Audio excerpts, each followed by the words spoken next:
So if you have presented in the last hour or two, please turn your camera on. I would love to just open up the floor to anyone who has questions. As a reminder, you can pop your questions into the chat if that works best for you. I'll read them aloud and we can go from there. Or you can put your hand up using the raise hand function that appears when you hit the reactions button at the bottom of your Zoom window. How are we doing out there, folks? Any questions for our amazing panelists? We have quite a few here, and we covered a lot of topics, right? There was a lot happening. So anyone feeling like they just need to hear something? There was a question from Lori earlier. So I don't know if we want to turn it over to that or to turn it over to Lori, or if you want to ask the question out loud. Thanks, Kate. I just found it. I am going to read it out loud. So it just says, what are some of the things that could be provided to support you and others with disabilities, to support them in self-employment? I'm on a similar journey to self-employment and very worried about my prescription drug costs, for example. So I think that's directed at Kate and Salima. I think for prescription drug costs particularly, just know that there are income tax credits and different things that you can look into for medical expenses that will help to reduce the amount that you have to pay. I know that's not everything, but also like when I was looking for health insurance, I noticed that there had already been some activism around that for artists. And so you can try and see like whatever field that you're working in, if there's been some advocacy or some work or maybe a union you could join. I know that in Montreal, there was like a group trying to create like a freelance journalists union. And so like just try and check it out and see if there's any sort of like groups or networks that can point you in the direction of like healthcare. But in terms of supports, I think it would probably be the same advice from me. Kate, I saw you nodding your head. Yeah. So Lori, you're in Ontario. So there's the Ontario Trillium Drug Benefit, which you can apply for depending on your income and everything and how many drugs you need. So they'll look at your income and then they'll look at how expensive your drugs are and do some fancy calculation, and then you'll have a deductible. I did that in the past when I was on expensive things.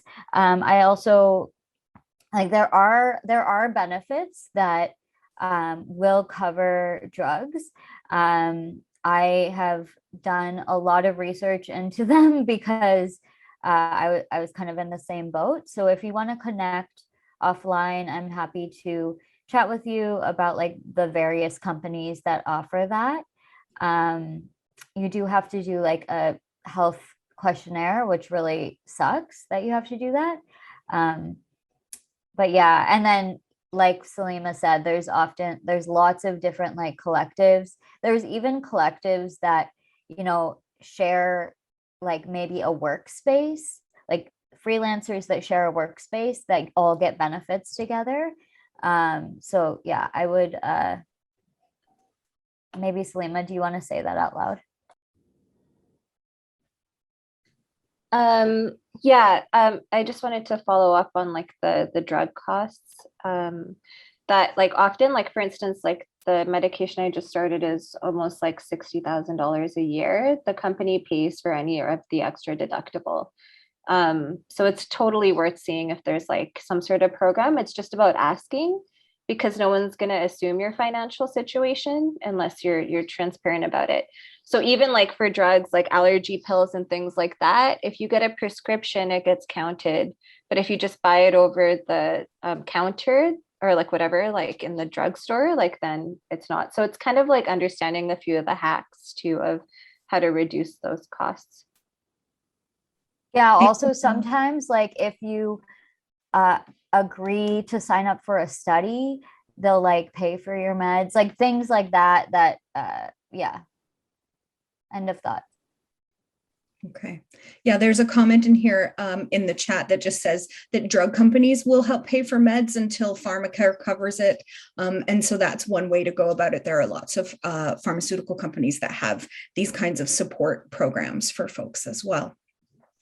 There was an earlier question in the chat for Monique, if you're still here.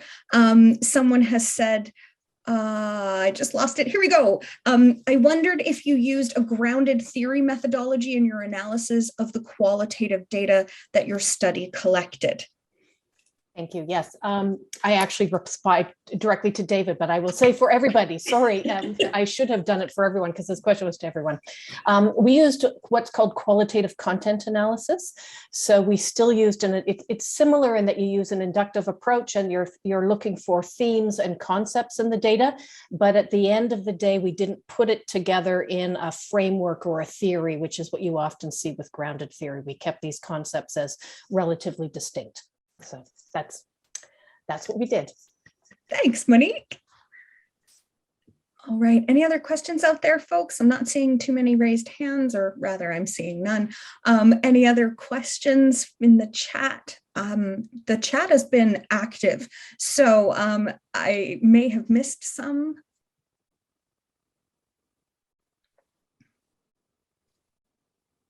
All right. Well, I'm going to pass it over to Gloria just to close the session for today, but a quick reminder that we are doing a networking session just after this. And so if you're interested in continuing this conversation or meeting some of the folks that perhaps have presented or the other people that are on the call, please stay with us. Hello, everyone. We have reached the end of our agenda for today. I want to thank all of our presenters for everything they've shared. It's been a thought-provoking first day. I want to give particular thanks to Employment and Social Development Canada for the funding that has made this summit possible. Right now, by popular demand from last year's summit, for a brief 30 minutes, we are hosting a networking cafe for those who are interested in keeping the conversation going. If you would like to engage with others attending the summit, please stay with us. Tomorrow, we will focus on the employer experience and highlight ways to create a workplace culture of accommodation and learn some of the important research happening, as well as hear from some self-employed individuals and have a focused session on mental health. We will begin at 1 p.m. Eastern Time sharp tomorrow. Please fill out the evaluation form. The link is in the chat window. Thanks again for taking part today. I hope you enjoy the rest of your day. A reminder for those interested in the networking cafe, if you would like to engage with others attending the summit, please stay on Zoom with us for the next 30 minutes. Thank you so much, Gloria. Just to clarify, our next summit day is on Tuesday, March 29th. So if you have the availability, please join us then.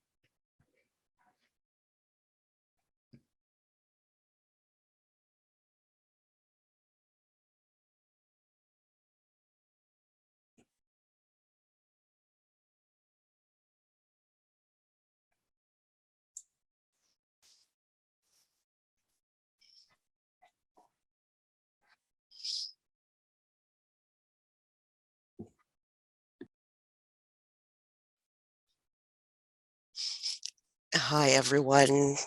Good afternoon. This is Tammy again. I will be facilitating the networking cafe in just 1 minute as we get a sense of how many lovely folks are staying on with us to do some networking.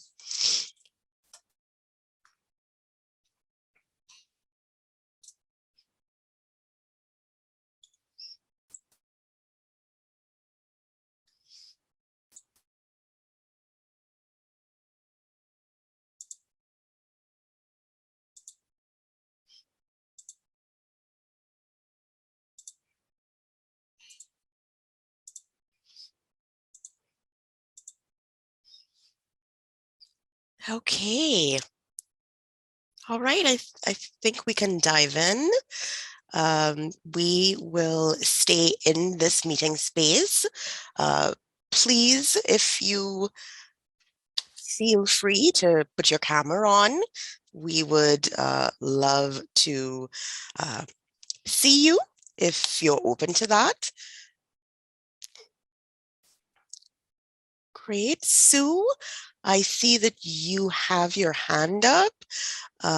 Did you have a question? Yep, feel free. Yes, I do. Can you hear me? Yes, I can. Okay, great. We Thank can. you. First of all, this is the first time I've attended a Realize event, and I am blown away by how great it's been so far the last 2 days.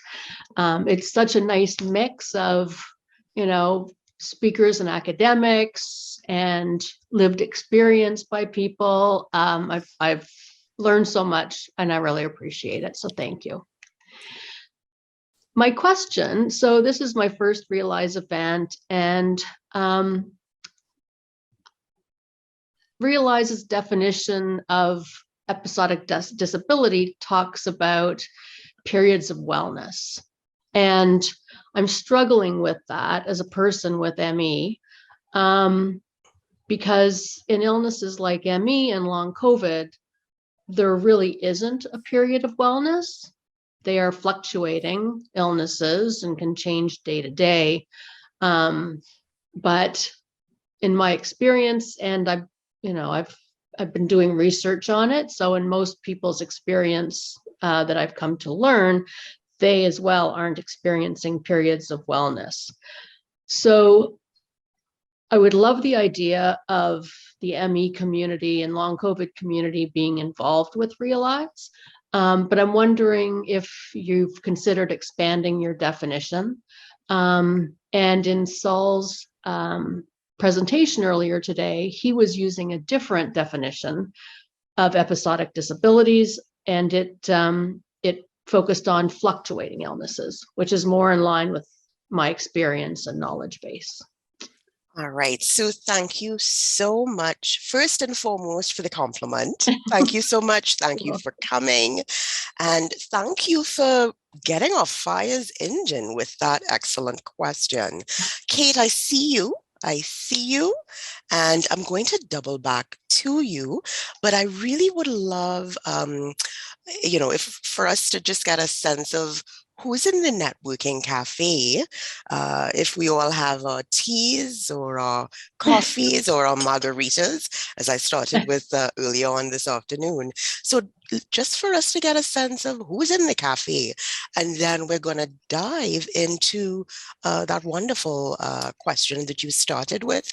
And we have a few questions as well.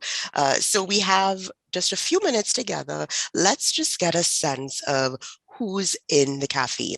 So I am going to tag someone, and very quickly, if you can give your name, the part of the country that you're coming from, and whether you've ever attended a Realize event before. So 3 things: your name, the part of the country you're coming from, and is this your first Realize event? We're going to make this super quick. So I am tagging. Let me see. Parvin. Can you hear us, Parvin? Are you still there?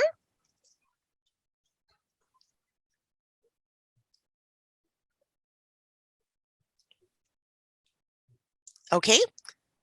Thais, I'm going to tag you, and then feel free to tag someone else very, very quickly. Hi, everybody. Can you hear me? Perfect. My name is Thais. I'm a vocational counselor. I am talking from BC, but I'm from Brazil. And this is, I guess, my second. I guess it counts like my second. I came here yesterday as well. Thank you. It's been amazing. I'm going to tag Pam. Hi, my name is Pam Seifer. I'm a project manager for mental health in the Western region for ESDC, and I am in Edmonton, Alberta.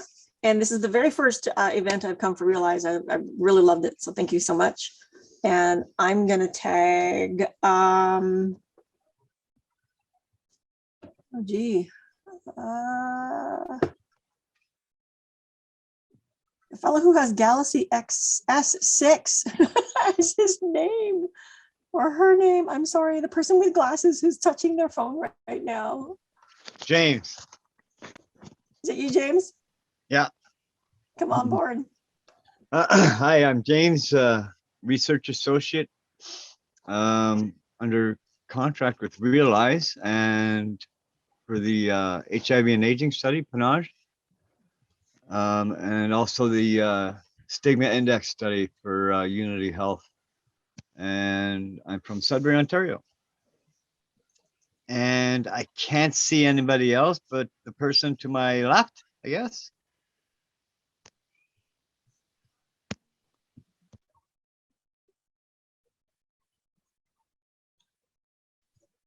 We can't hear you. Thanks, Tammy. James. We're not sure who's to your left, so I'm going to hijack the tagging a bit, and I'm just going to create my own little rule that at this point I'll tag people I can see, and no offense to anyone that I can't. Feel free to turn your camera on, keep your camera off. So I'm going to tag Elizabeth Harrison. Thank you so much, Tammy. Can everybody hear me? Oh my God, I'm so sorry about my microphone issues. I'm Elizabeth Harrison. I am from Brockville, Ontario, but I live in Toronto. And oh my gosh, this is like very luckily, this is not my first Realize event. I've gotten to go to like several Realize events and they're always this good. They're always amazing. And so that's, my thought. Tammy, do you want to keep tagging people or do you want me to tag someone? I think we'll tag maybe three Thank you. more non-Realize individuals, if that's okay, Realize team. So we'll go with Kate Welch. Hi, I'm originally from the States, but I moved to Canada when I was 18.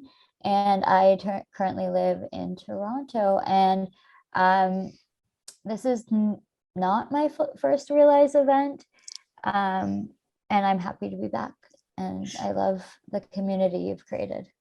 And I will tag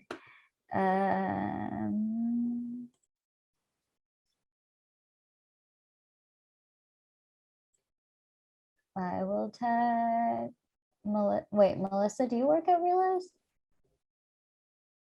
I don't know who works at Realize and who doesn't.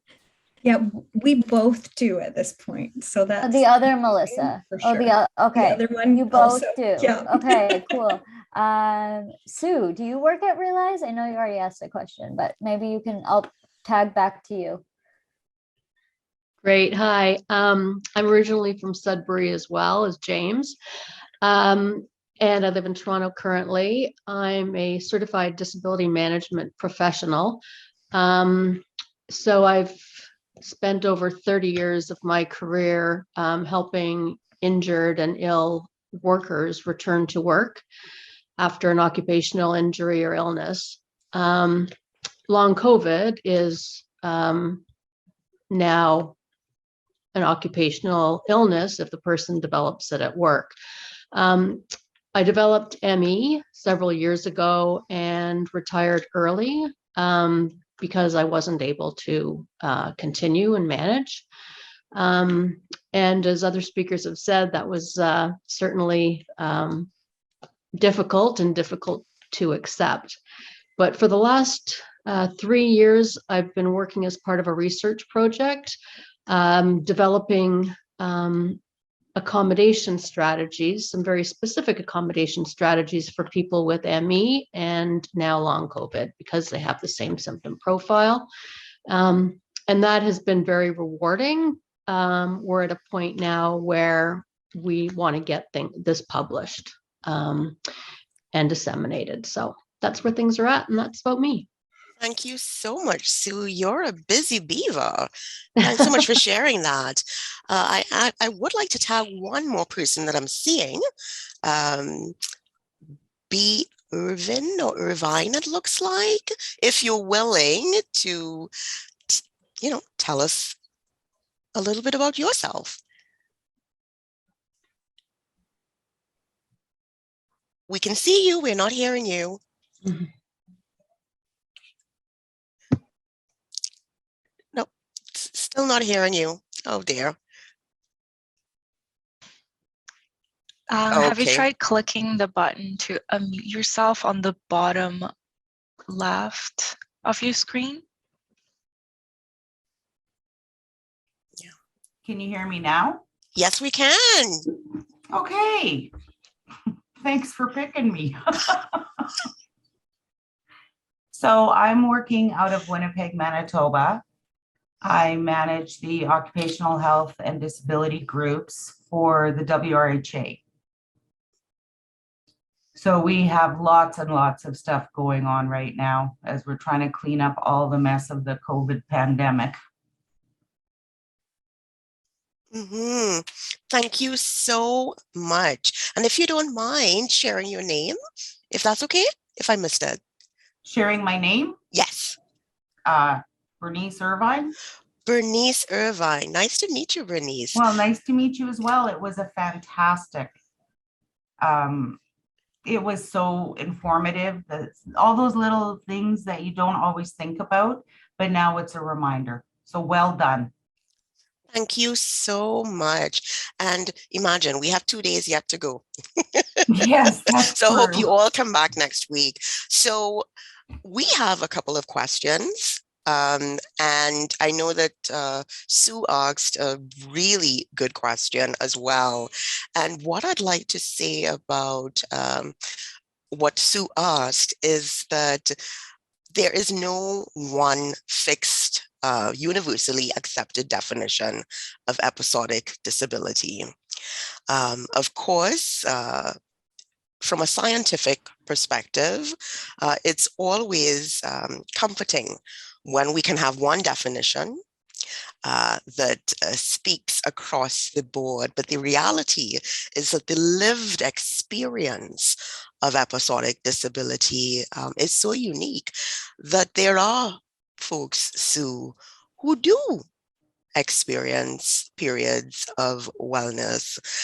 So what I'm hearing from you is that the definitions of episodic disability, and again, those shared by Saul or by the research projects that we heard from, maybe need to dive a bit deeper to reflect the range of experiences of people living with episodic disabilities.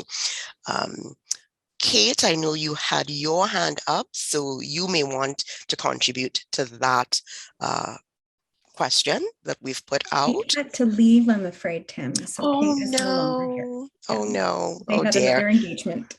I'm so sorry to hear that, because I know that Kate had their hand up. So hopefully we'll get a sense of what Kate wanted to contribute on that topic as well, and we can share that with participants. Okay, does anyone else have anything that they'd like to share on the topic of the definition? Kate did put her comment in the chat that she just wanted to answer the question. I know earlier she said that wellness is an individual definition. Mm-hmm. Mm-hmm. So just basically what you were saying as well, Tammy, I think was what Kate wanted to add to it. Right. Okay. Thanks so much, Janet. Good. So I'm really glad to hear that Kate was able to leave that pool of wisdom for us. But again, Sue, we are not negating the fluctuations and the dynamic nature of episodic disability. But what we also try to envelope in what we share is the lived experiences of those who do have periods of wellness. So that does not negate the fact that there are others who do not. Okay, so one of the questions that we had that we wanted to put out to everyone who stayed on, thank you so much again for staying on. We know it's been a long day, so your passion and your commitment is really appreciated.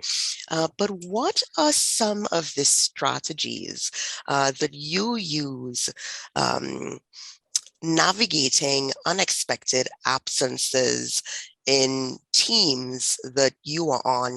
Very often we hear about frictions among colleagues, tensions related to the increased workload, and even resentments at times. This comes up very, very often when we do surveys, when we do key informant interviews, even in presentations at conferences and so on. So we'd like to just hear from you. What are some of the strategies that you use when navigating these unexpected absences in your teams? I'm seeing someone is asking to put the question up, Melissa E or P, if you don't mind putting it up as well. And the floor is open. Would anyone like to share? Saul, I'm raising your hand for you. I saw you nodding. So I'm hoping that maybe you have some strategies within a workplace setting in terms of navigating these absences.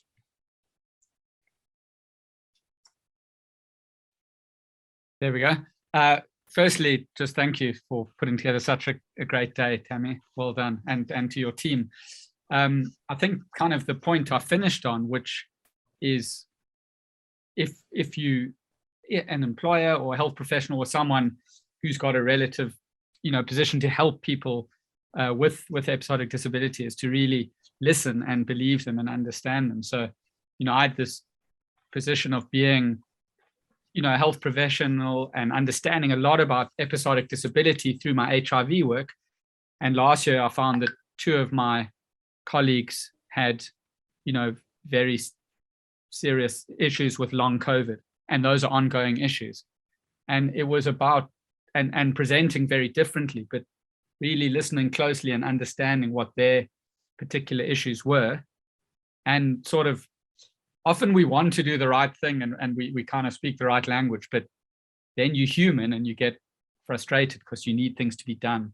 And it's about, I suppose, walking the talk and doing whatever you can to support those people, because it can very easily be one of us, and many leaders, health professionals themselves are living with long COVID, for example, or HIV or whatever it may be. So I don't know if that answers the question, but I think it just starts by actually speaking to people, seeing their humanity, and looking, what can they carry on doing, and how can you assist them to do that,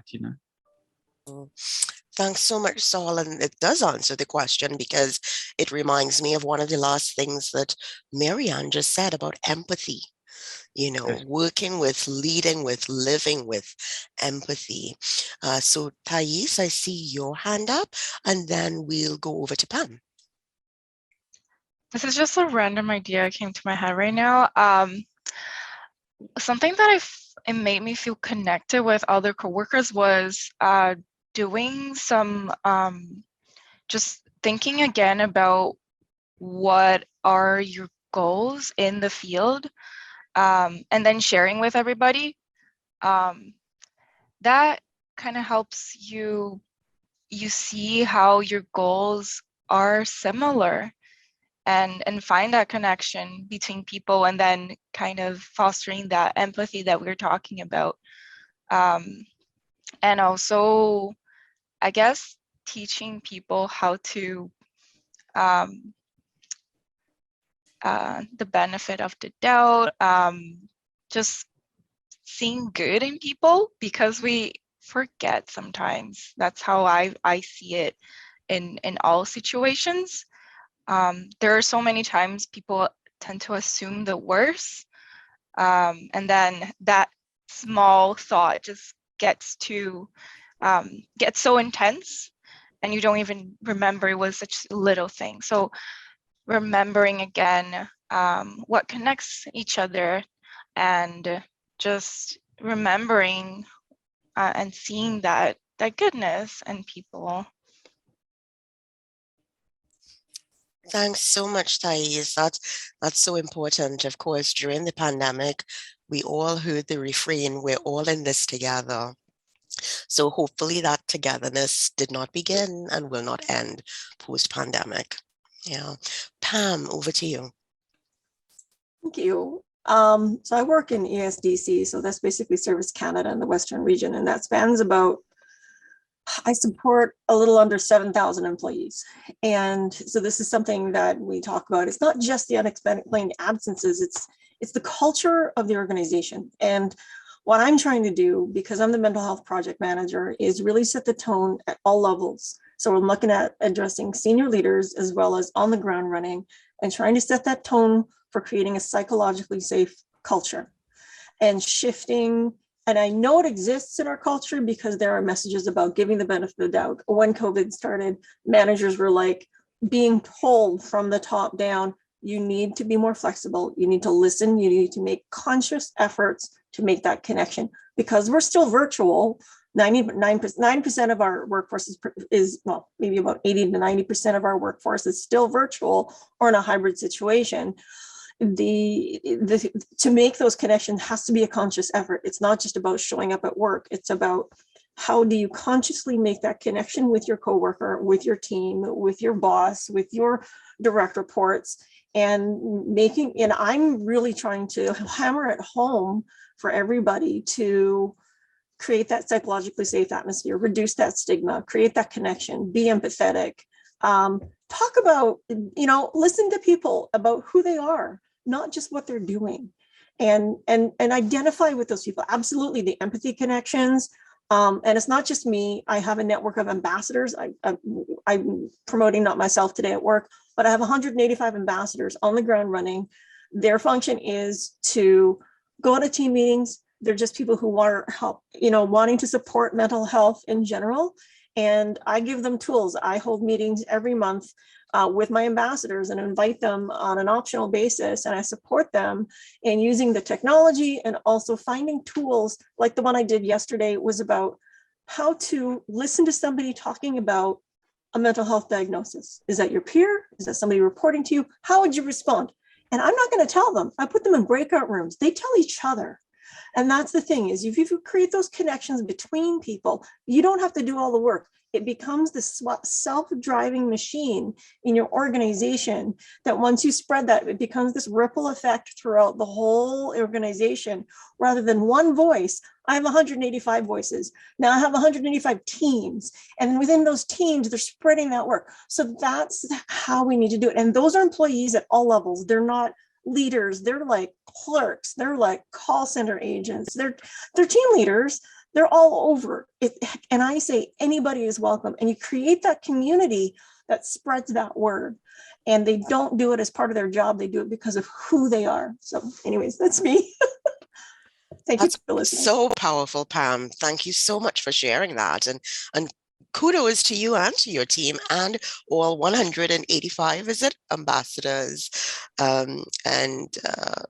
Hopefully among those ambassadors are people with lived and living experience as well. Because, as I probably have shared in the welcome remarks, what we say here at Realize is that everyone knows someone, if we're not even the ones living with an episodic disability. So very often it's when it hits home, when it's closest to home, that you get that buy-in and you get that commitment and dedication, to implement and to operationalize it. Now, I know that we're running out of time. We had a few more questions left, but maybe this means that for next year's summit, we have maybe 2 networking cafes. I don't know. I'm just throwing it out there. My team is probably looking at me like, ah. So thanks so much again to each of you for staying on, Thank you to the presenters who've stayed. Thank you to the participants who've stayed. Our accessibility supports. We always can't do it without you. So thank you, thank you, thank you. The interpreters as well.